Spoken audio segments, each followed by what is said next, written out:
ரன்யா ராவை 16 முறை விமானத்தில் பறந்துருக்கா துபாய்க்கும் பெங்களூருக்கும். அங்கம் கடத்துகிற ஒரு கடத்தல்காரியை பிடிப்பதற்கு 15 முறை காத்திருக்க வேண்டி இருக்கிறது.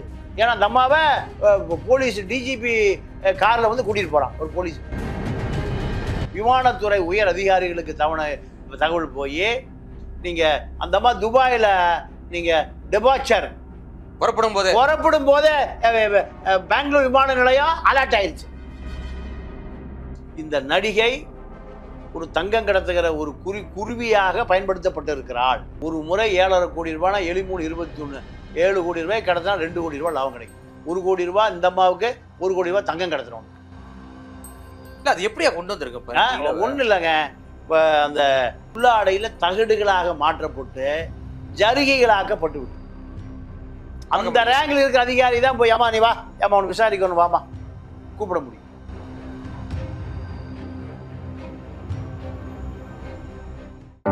Low interest, flexible repayment, minimal documentation.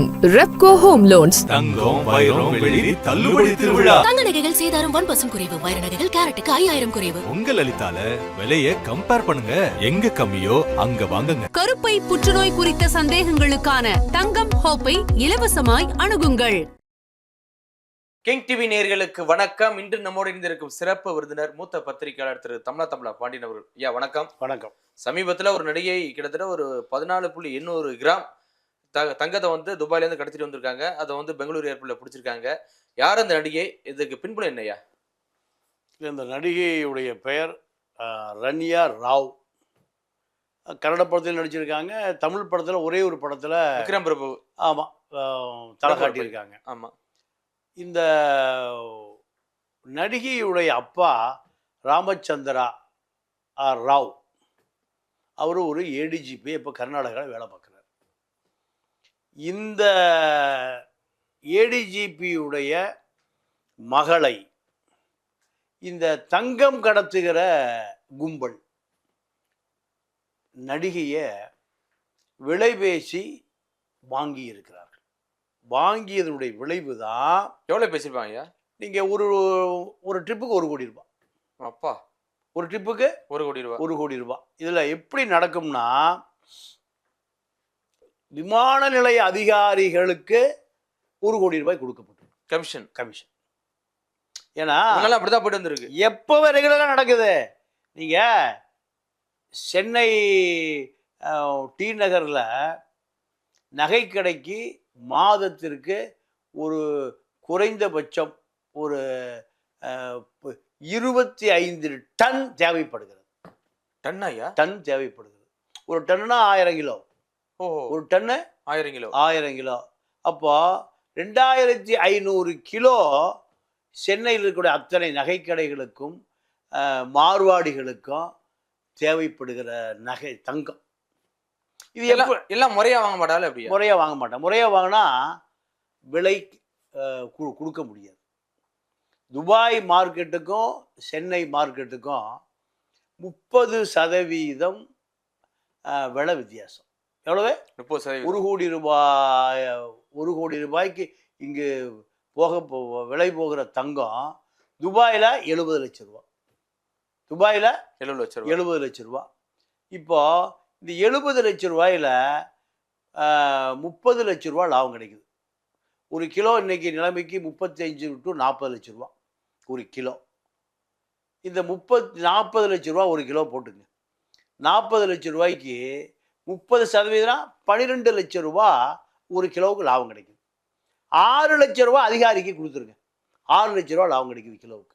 அப்பா, இது சென்னை விமான நிலையம், பெங்களூர் விமான நிலையம், எல்லா விமான நிலையங்கள் இருக்கக்கூடிய அந்த டிஆர்ஐ அதிகாரிகள், டைரக்டர் ஆஃப் ரெவன்யூ இன்டெலிஜென்ஸ் அதிகாரிகளுக்கு நீங்கள் அதாவது தெரிஞ்சே நடக்குது. கப்பம் கட்டிட்டு நீங்கள் சென்னை விமான நிலையத்தில் நீங்கள் குருவிகள் துபாய்க்கு பல குருவி துபாய்க்கு போகிறான், துபாயிலேருந்து சென்னை வரான். பல குருவிகள் பெங்களூர்லேருந்து துபாய் போகிறான், துபாயிலேருந்து பெங்களூர் வரான். பல குருவிகள் திருவனந்தபுரம் ஏர்போர்ட்டுக்கு வரான், திருவனந்தபுரத்து துபாய் போகிறான்.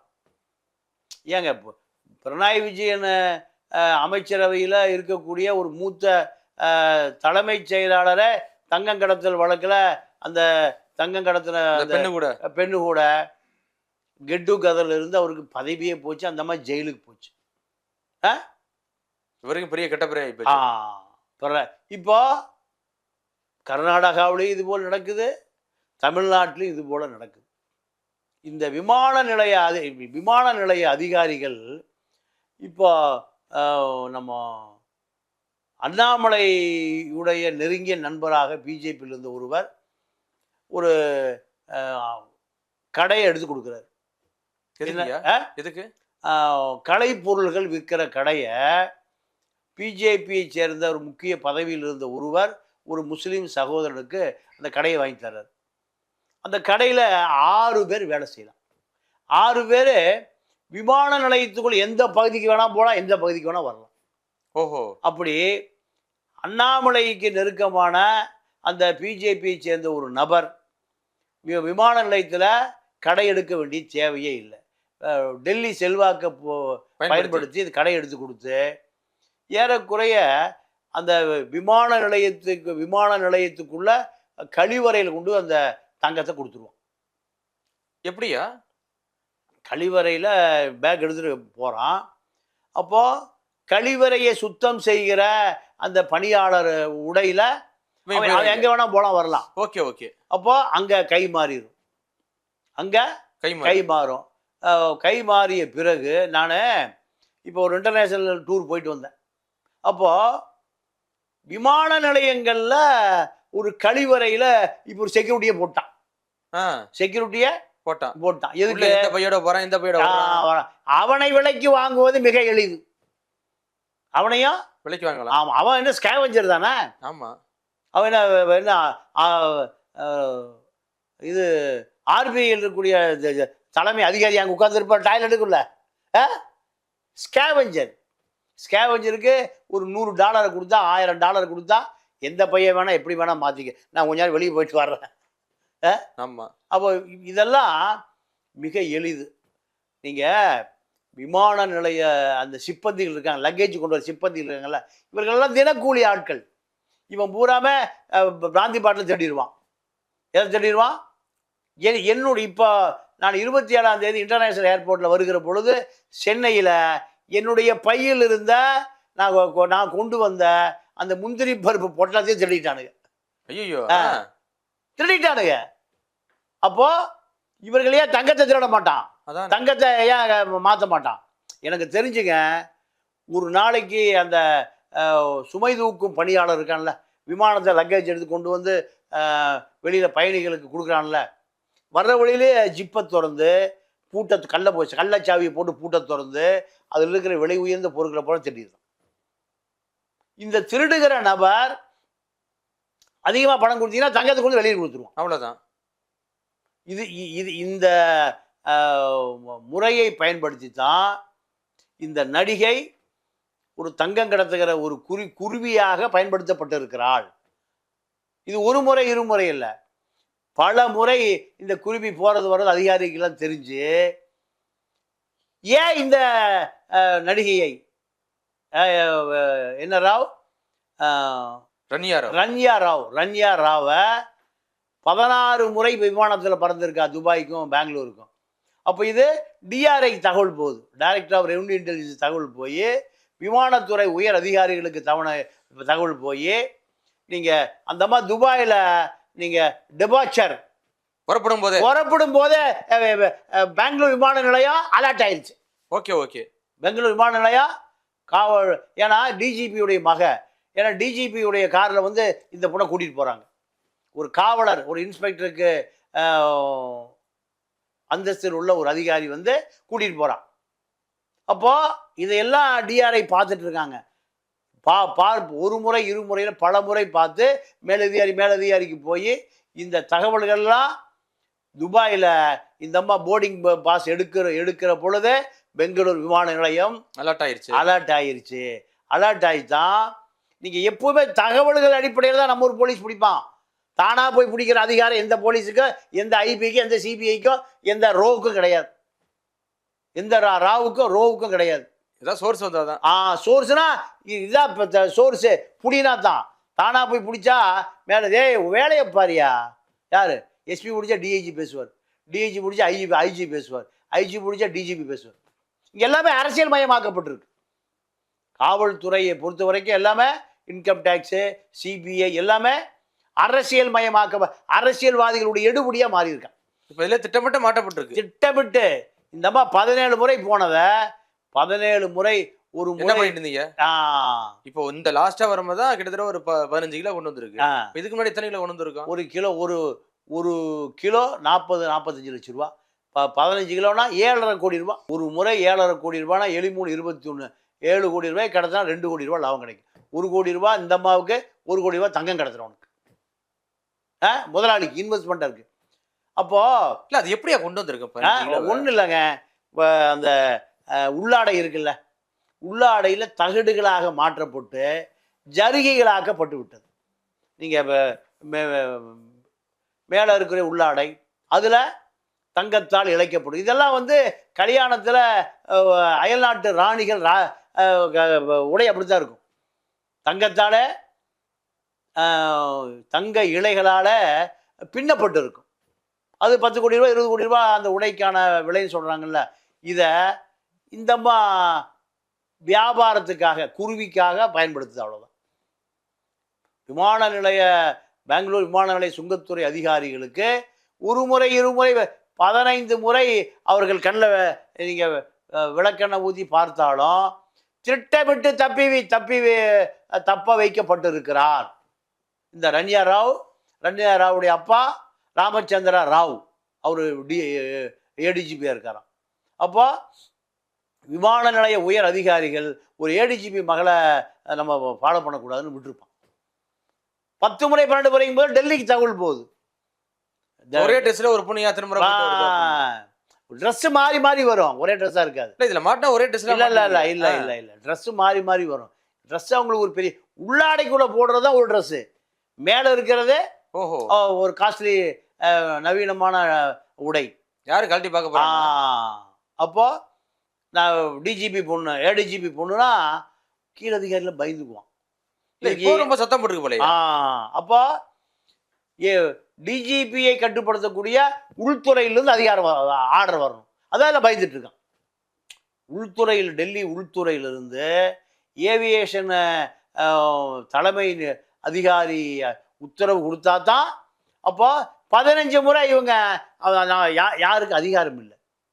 ஒரு ஏடிஜிபி மகளை போய் ஒரு எஸ்பி பார்க்க முடியாது. விமான நிலைய அதிகாரிகள் அந்த ரேங்க் பொசிஷனில் அந்த ரேங்கில் இருக்கிற அதிகாரி தான் போய் அம்மா நீ வா தள்ளு கூப்பிட முடியும். இன்னொரு டிஜிபி தான் கூப்பிட முடியும். இல்லைன்னா ஒரு சிபிஐ இருக்கக்கூடிய ஒரு ஓய்வு பெறுகிற நிலையில் இருக்கிற ஒரு மூத்த அதிகாரி தான் போய் ஏமா அவனுக்கு விசாரிக்கணும் வாமா கூப்பிட முடியும்.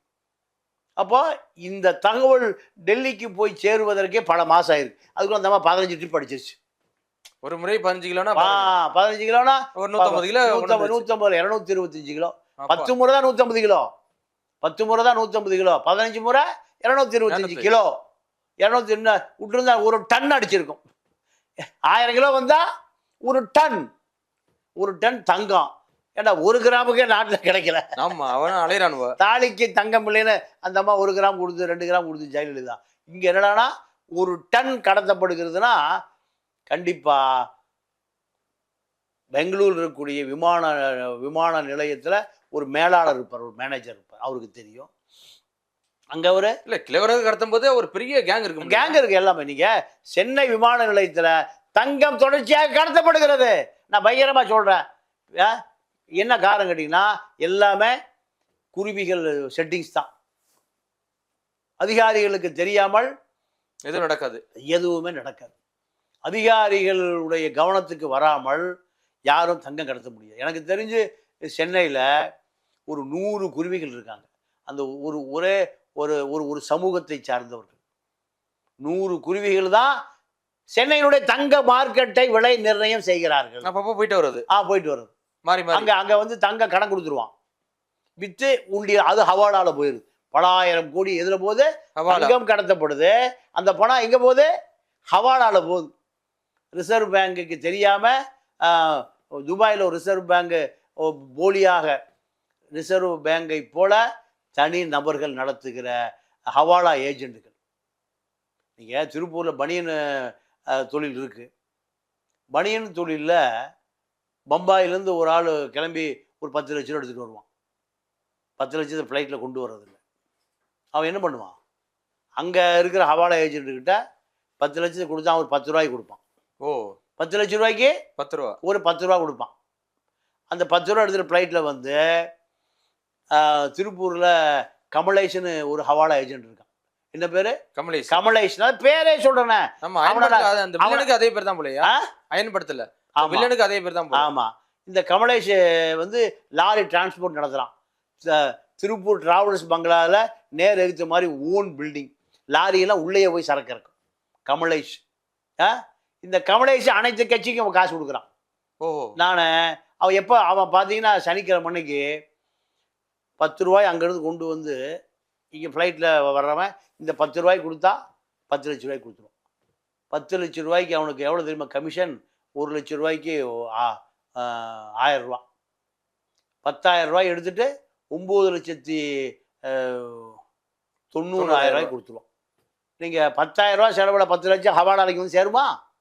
சரி, வாய்ப்பு இல்லை. திருப்பூர்லேருந்து பம்பாய்க்கு வியாபாரம் ஒரு பர்ச்சேஸ் பண்ண போகிறவன் என்ன பண்ணுவான்? எலக்ட்ரிக்கல் கூட்ஸ் வாங்க போகிறவன் இவங்ககிட்ட ஒரு 10 லட்ச ரூபாய் கொடுத்து ஒரு 10 ரூபா நோட்டை வாங்கிட்டு போயிடுவான். அங்கே பம்பாயில் போய் ஹவாலா ஏஜென்ட்டு போய் அந்த 10 ரூபாய் கொடுத்து அவன் 10 லட்சம் கொடுத்துருவான். இந்த கமலேஷ் எனக்கு தெரிஞ்சு மாதத்துக்கு ஒரு 200 கோடி ரூபாய் ஹவாலா செய்து கொண்டே இருக்கிறான். நான் அவனை புகார் கொடுக்குறக்காக கோயம்புத்தூர் இன்கம் டேக்ஸ் அலுவலகத்துக்கு போனேன். ஏன்னா இன்கம் டேக்ஸில் ஒரு சிஸ்டம் இருக்குது. நீங்கள் அந்த கள்ளப்பணத்தை பிடித்து கொடுத்தா உங்களுக்கு 10% ஊக்கத்தொகை. சரி, பல கோடி இருக்கு, நமக்கு ஒரு ஊக்கத்தொகையாவது கிடைக்கும் அப்படின்ட்டு போய் இன்கம் டேக்ஸ் கமிஷனர் கோயம்புத்தூரில் போய் தட்டுறேன். இதெல்லாம் 10 வருஷத்துக்கு முந்தி. ஹவாலா ஏஜென்ட்டுகள் பூரா திருப்பூரில் கார்மெண்ட்ஸில் பல பேர் இருக்கான். கொட்டி கொட்டி பறக்குறாங்க. அப்போ போய் சொன்ன உடனேயும் அந்த உயர் அதிகாரி சந்திக்க விடாமல் அவனுடைய மேனேஜரை என்னை தடுத்து நிறுத்துறான் கோயம்புத்தூரில் ரேஸ் கோர்ஸில் இன்கம் டேக்ஸ் அலுவலகத்தில். அப்போ நான் சொல்கிறேன், சார் அவன் எப்போ போனாலும் 100 கோடி ரூபா பிடிக்கலாம், ஹாட் கேஷ் கள்ள பணம் வச்சுருப்பான். அப்போ அந்த அதிகாரி சொல்கிறார், 1000 கோடி கம்பெனி கம்மியாக நாங்கள் ரேடே பண்ண மாட்டோம். அப்போ 100 கோடிலாம் கணக்கு இல்லையா? கணக்கு இல்லையா? வராதான் இல்லை, அதிகாரி சந்திக்கவே முடியாது. ஏன்னா கமலேஷனுடைய சம்பள பட்டியலில் கோயம்புத்தூருக்கு இன்கம் டேக்ஸ் கமிஷனருடைய உதவியாளர் பட்டியல் இருக்கு. யார் பட்டியலில்? கமலேஷுடைய கிம்பள பட்டியல். அப்போ நான் எவ்வளவோ வாய்ப்பு இல்லை சார், 1000 கோடி ரூபா இருந்தால் வாங்க போய் பிடிப்போம். 100 கோடியெல்லாம் எங்களுக்கு ஒரு சின்ன அசைன்மெண்ட். அடா பாவிகளா, வரவே மாட்டேன்ட்டான். நம்ம விசாரிக்கிற போது தான் இந்த ஆள் பணம் வாங்கிட்டு இருக்கான். யாருக்கிட்ட? கமலேஷ்.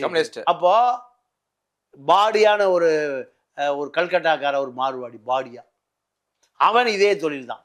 அப்போ இது ஹவாலா ஏஜென்ட்டுகள்.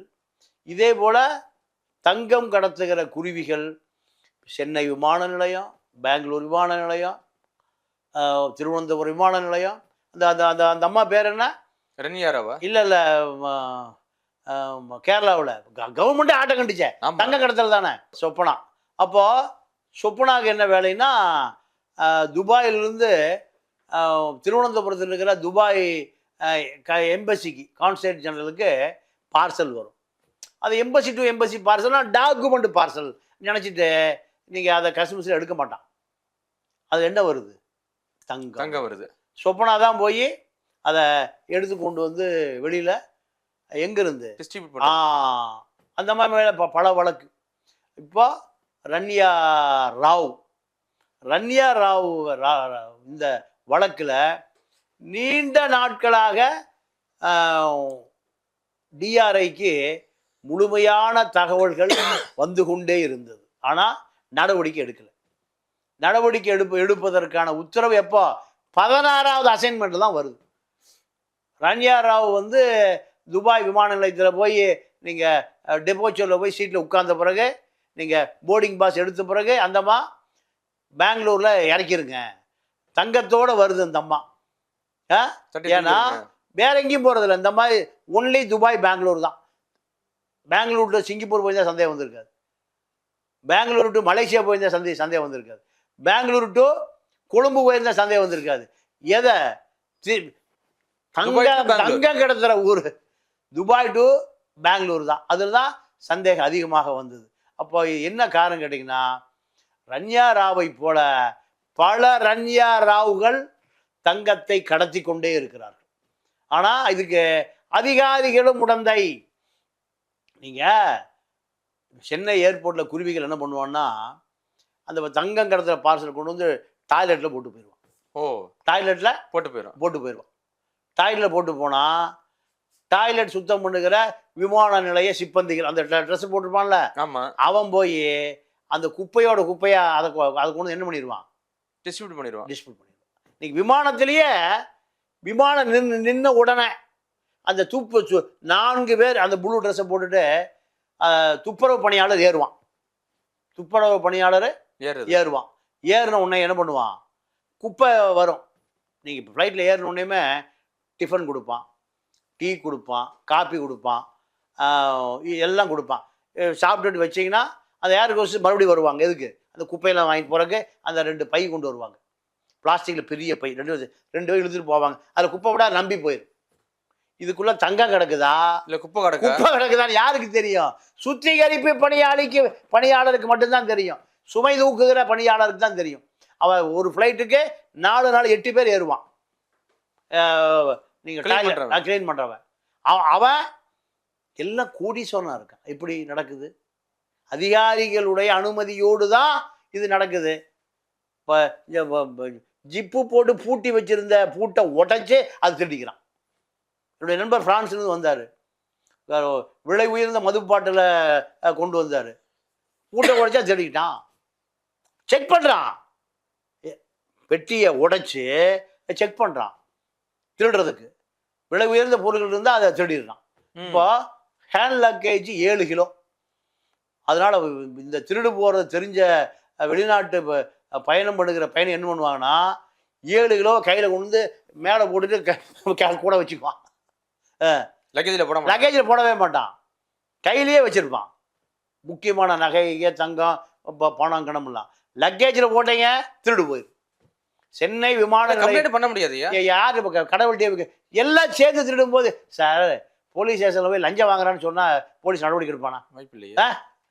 ஏன் டிஜிபியிலிருந்து ஏட்டையா வரை பணம் வாங்குறான், யார் மேலே அதுதான் விஜிலன்ஸ்னு ஒன்று வச்சுருக்கான்.